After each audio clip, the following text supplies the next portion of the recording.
Ao iniciar os nossos estudos sobre pensamento brasileiro, é importante logo procurar um caminho para aprofundar sobre o tema. Imaginamos 3 perguntas que poderiam e que pode, de certa maneira, responder o que seja pensamento brasileiro. Primeiro, quem somos nós? Primeira pergunta, quem somos nós? Que nação é esta? É a segunda pergunta, que nação é esta? E a terceira, dando conclusão, qual o destino dessa nação? Repetindo, qual o destino dessa nação? Então, essas 3 perguntas, de certa maneira, propiciam entender e aprofundar sobre a questão. Mas logo todo mundo faz essa pergunta, quer saber o que é pensamento, logicamente. Então, vamos começar a tratar, procurando enfocar primeiro o pensamento. Todos pensadores, filósofos e teólogos vão dizer que pensamento é fruto do espírito. Então, é o espírito que produz o pensamento. Logicamente, a matéria não produz pensamento. Então, é fruto somente do espírito. Isso é importante nós entendermos, porque vem logo outra questão. De tudo que foi criado no mundo por Deus, o único ser que pensa é o homem. Então, já vemos que trabalhamos num setor que dá, fundamental, que vai dar dignidade ao homem. É o pensar. Só ele que pensa, então, já mostra a importância do tema. Mas esse pensamento, que é fruto do espírito, ele tem 2 logo conceitos que vão ser necessários ser entendidos e falados para que a gente possa aproximar dessa importância do pensamento. Lógico, o homem, quando pensa, ele vai agir. Esse é o processo normal. Você pensa e vai agir. Não deve fazer o contrário, agir sem pensar. Então, a maneira ideal é pensar e agir. Então, logicamente, o agir humano é de fundamental importância. E ele tem, nós falamos, 2 conceitos inerentes, que é a liberdade e a verdade. Então, todo ser é livre para fazer o que ele quiser, o que lhe apraz. Mas nem sempre, quando ele faz todos os atos, essa ação, ele está caminhando para a sua liberdade. É por isso que a filosofia alerta sempre a importância da busca da verdade. Nós temos que procurar a verdade, sempre. Essa é a questão fundamental dentro da filosofia, a verdade. Atrás dela é que eu vou equacionar a realidade, os conceitos que estão inerentes a essa verdade que eu estou vendo. Porque se o homem não agir em direção a essa busca da verdade, ele não será livre. Você só é livre no agir quando você busca a verdade. Porque se for o inverso, a inverdade, a mentira, se o homem procurar a mentira ou a inverdade, ele pode agir para esse lado, mas ele não vai caminhar para a sua liberdade, ele vai caminhar para a sua escravidão. Dentro do arcabouço do pensamento, esses 2 conceitos são fundamentais ao pensamento, liberdade e verdade. Logicamente, esse pensamento elaborado pelo homem, os mais nobres, podemos dizer que é o pensamento filosófico, o pensamento religioso, o pensamento científico, assim como o pensamento artístico. Eles, de certa maneira, dão a base da estrutura de um pensamento de um povo. Através desses pensamentos, vai produzir a sua cultura. Então, a cultura é inerente desses pensamentos, essa criação espiritual do povo. E aí vamos entrar em outro segmento importante, que seja a cultura. Porque muita gente faz uma certa confusão, cultura com civilização. A cultura é toda essa produção espiritual do povo. E civilização são os bens materiais produzidos por esse povo, fruto desses bens espirituais. A civilização é aquilo tudo que o homem pensou e realizou. Então, quando ele constrói casa, ele constrói prédios, pontes, enfim, um próprio automóvel, ele está criando bens materiais em benefício do seu povo. Mas é fruto desses bens espirituais. Então, feita essa caracterização entre cultura e civilização, nós vamos ter que aprofundar agora um pouco sobre a cultura ocidental. Por que cultura ocidental? Porque essa cultura ocidental que vai vir Europa via Portugal vai chegar ao Brasil, a descoberta do Brasil. E vai, inerentemente, vai prevalecer, vai vingar aqui no Brasil. Então, essa cultura ocidental nós temos que entendê-la porque ela vai ser um fator significativo da construção dessa nação. Novamente, me apoiando nos estudiosos, nos filósofos e teólogos, são 4 os pilares da cultura ocidental. O primeiro dele é o pensamento grego. O pensamento grego, ele tem uma contribuição enorme quando ele estrutura o pensamento filosófico. Nasce ali na Grécia, naquela polis, na cidade grega, que foi riquíssimo e vem até os dias de hoje. Mas dentro disso também está a questão da política, a ética, a questão democracia, tudo isso já nasce ali no berço grego. Isso tudo vai influenciar a cultura ocidental. O outro pilar fundamental é o pensamento religioso, através do judaísmo e do cristianismo.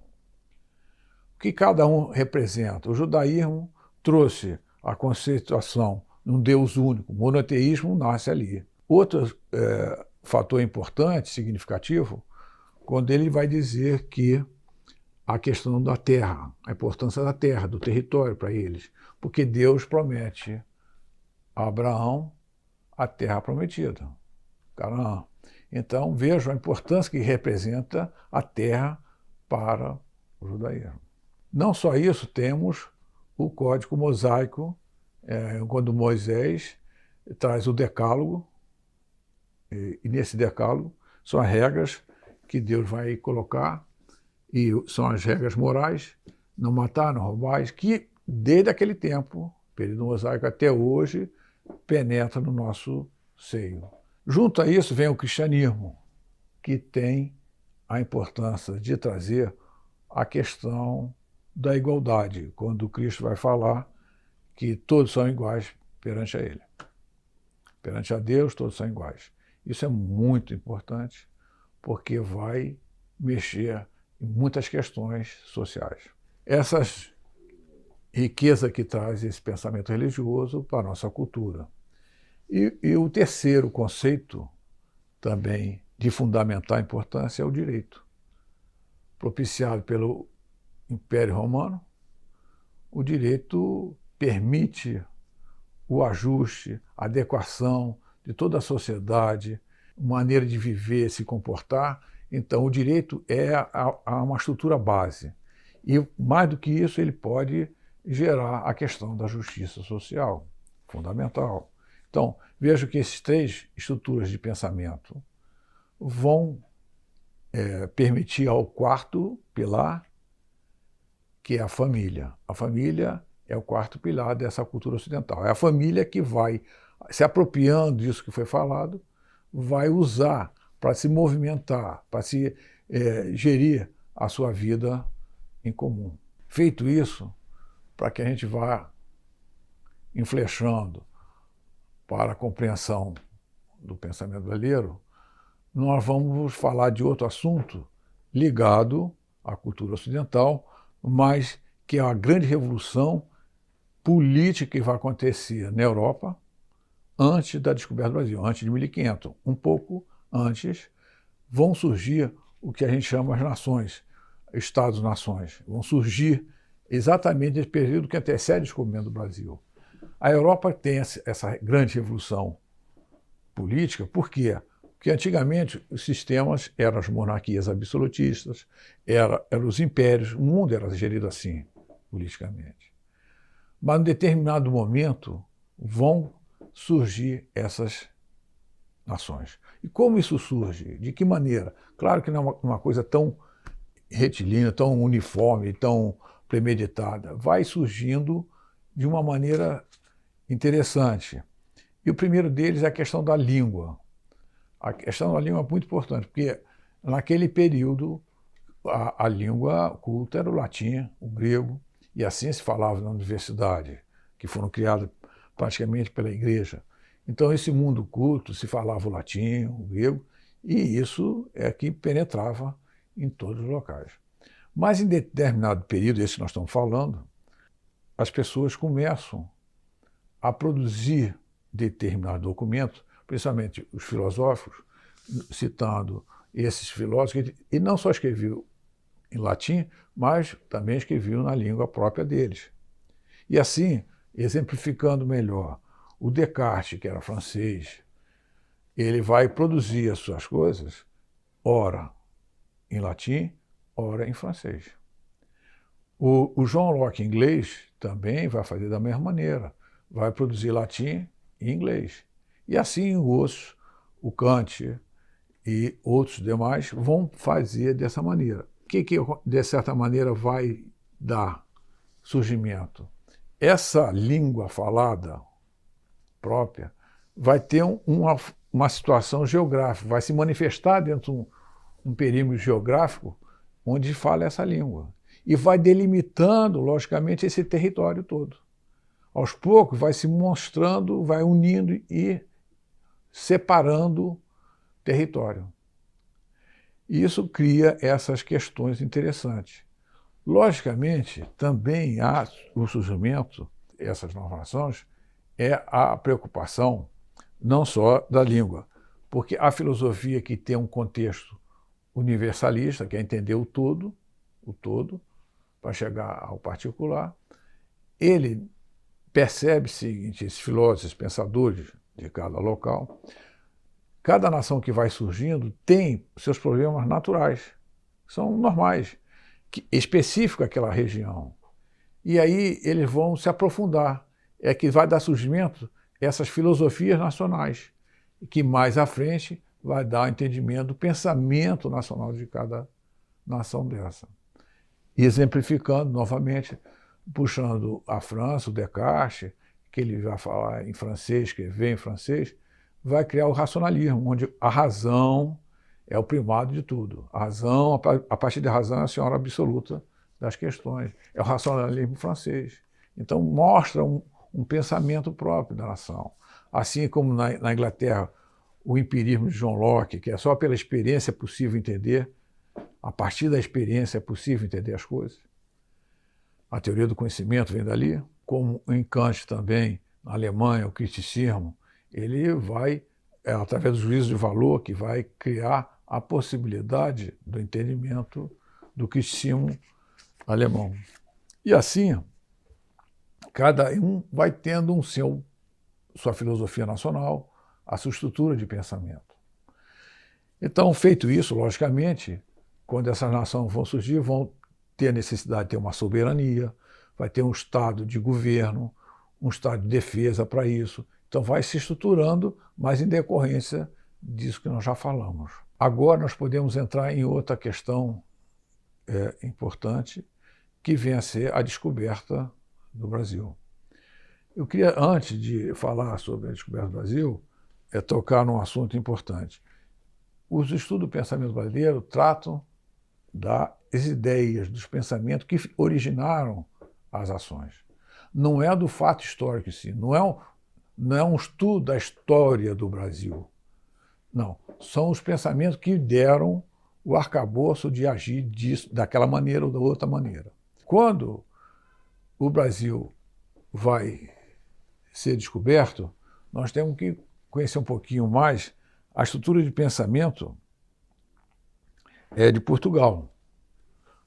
Porque muitas pessoas, isso é normal nos dias de hoje, que nós somos um pouco mais materialistas, nós somos mais mercantilistas, nós, em determinada hora, achamos que toda busca é a busca da necessidade material. Mas Portugal era um país católico, uma fé bem forte em que marcava Portugal. Então, ele tinha esse sentimento também espiritual. Não era só um sistema econômico, interesse, as novas terras que ele estava indo, não era só para aurir matéria-prima, mas levar aquela fé católica. Porque esse era o evangelho, era levar a boa nova para todo mundo. Então, o Portugal também tinha esse sentimento, levar o cristianismo para as outras regiões do mundo. E Portugal, antes de chegar ao Brasil, ele já estava em todo mundo. Uma população de 2 milhões de habitantes em Portugal, imagine, 2 milhões, ele esteve na China, no Japão, na África e assim por diante, em todos os países. Eu falo, ele esteve em Macau, Goa, Angola, em diversas partes do mundo. E por que isso? Porque Portugal tinha uma marinha potente, na época superior à espanhola e à inglesa. Imagine Portugal, logicamente, porque detinha um conhecimento náutico bem avançado para a época e que permitia essas navegações, essas expedições. Não só isso, o Portugal, a gente tem que entender, quando ele se joga e que vai descobrir o Brasil, ele tinha essa força de propagar a fé também católica.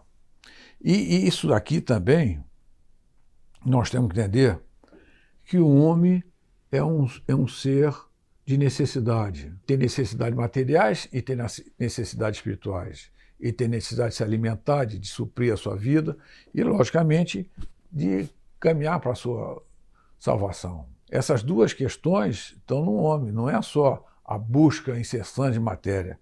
Veja bem que lá em Portugal, na Universidade de Coimbra, naquele tempo, a universidade propunha o saber de salvação, o que era em Coimbra. É salvar a sua alma. Então, as universidades eram montadas para você salvar a sua alma.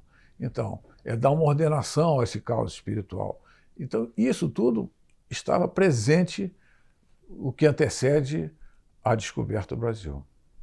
E veja bem, outra coisa significativa, essa expedição de Cabral, ela, olha só a grandiosidade, ela compunha de 1.500 homens. 1.500 homens. Dentre eles tinha pesquisadores, tinha gente ligada à área diplomata para fazer os contatos, e pilotos, enfim. Nessa estrutura, 1.500 homens vieram com Cabral. Eram 13 naus, sendo delas 3 caravelas, que vinham inicialmente para a Índia. Eles iam para a Índia, essa navegação. E vieram aqui ao Brasil, chegaram ao Brasil, mas destinados à Índia. Para se ter ideia também, essas 13 naus partem em 1500 para cá, regresso via Índia a Portugal em 1501. Dessas 13, 6 ficaram ao mar. Só regressam 7 embarcações em 1501. Então veja a dimensão. Então não era uma expedição ao acaso, não. Tinha um projeto, tinha uma estrutura por trás disso aqui. E quando ele chega e descobre essa nova terra, é uma representação muito profunda.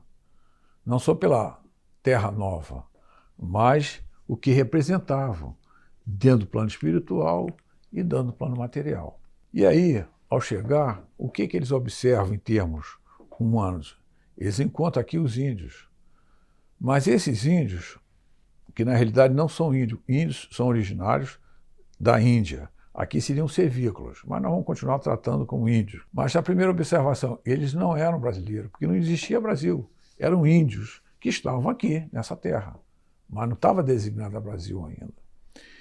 E aí eles chegam e o português, como tinha a população era pequena em Portugal, como já falei, 2 milhões, quem vinha para cá era praticamente os homens.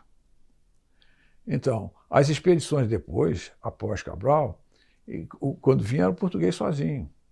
Ele deixava a família em Portugal, inicialmente. E aqui só tinha os índios para iniciar. Então eles foram miscigenando com esse grupo indígena. Mais tarde, para a força do trabalho do engenho, Portugal vai à África e traz os negros para a escravidão aqui no Brasil para trabalhar nos engenhos. Esses 3 grupos, quer dizer, o português, praticamente inicialmente sozinho, homem, os índios e os negros africanos, faz um primeiro processo de miscigenação aqui no Brasil. Isso é muito interessante, diversos estudiosos trabalham sobre isso, a riqueza que foi, a luta em si, os problemas inerentes, a gente pode imaginar, mas veja bem, o primeiro sinal assim que a gente pode observar é que se não houvesse atração entre eles, não poderia existir até a miscigenação. De uma maneira forçada ou não, existiu essa atração. O segundo ponto que eu gostaria de chamar é a questão da fé. Novamente a fé atuando aí por quê? Porque quando os portugueses vêm logo no início, são os jesuítas que chegam aqui. E vão catequizar os índios e assim por diante. Então, por que eles aderem a essa fé? Porque a fé, como já disse inicialmente o cristianismo, todos são iguais perante a Deus. Se todos são iguais, então os índios se sentiam iguais a portugueses. Era a maneira de todos serem iguais, não tinha diferença. Embora o português, trazendo essa cultura ocidental com uma força muito violenta, com uma estrutura de pensar mais elaborada, ele sobrepõe ao pensamento indígena, que não tinha uma cultura, tem uma cultura rica, mas não era, em termos de potência, a fazer frente a essa cultura ocidental, assim como o pensamento da África, negro lá da África, não tinha essa potência para fazer frente, mas tinha a sua riqueza. E graças a essa junção dessas três culturas, com uma certa preponderância portuguesa, criam uma cultura belíssima, uma miscigenação que é um exemplo para o mundo. Essa riqueza cultural praticamente existe só no Brasil. Então a gente devia sempre se orgulhar dessa riqueza que nós somos, dessa cultura.